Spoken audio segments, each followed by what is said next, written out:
45 ans déjà.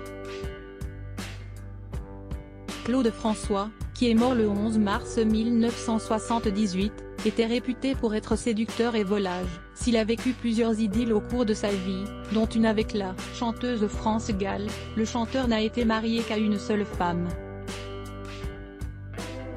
Le 5 novembre 1960, l'interprète d'Alexandrie Alexandra se fait passer la bague au doigt, lors d'un mariage célébré à Monaco. L'heureuse élue s'appelle Jeannette Woolacott.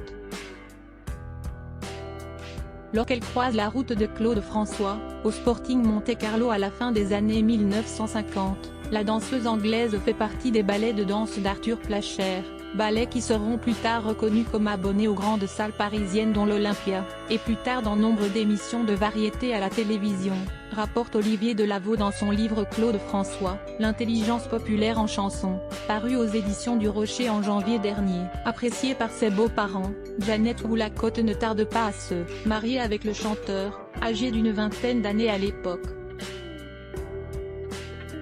Quelques années après leur rencontre dans le sud de la France, Claude François et son épouse rejoignent la capitale dans l'espoir d'y trouver un travail.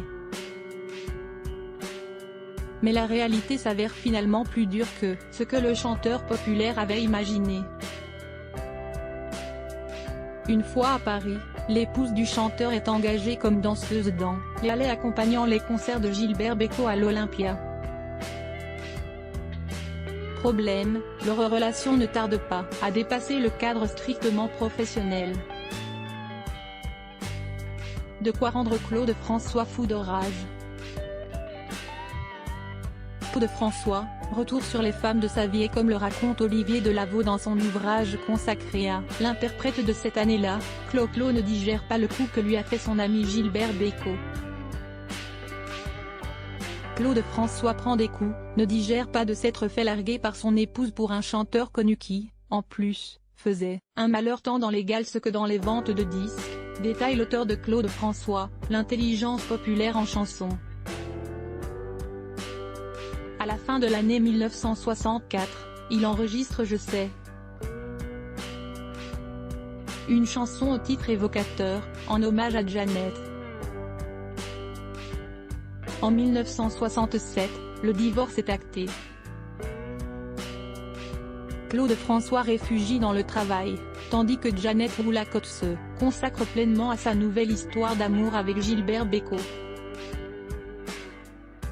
Un an après son divorce, elle devient maman d'une petite fille, Jennifer. Née de son idylle avec l'interprète de Je reviens te chercher. Leur relation durera 4 ans. En 2011, l'ex-épouse de Claude François décède, des suites d'une maladie, à l'âge de 72 ans. Crédit photo, Best Image.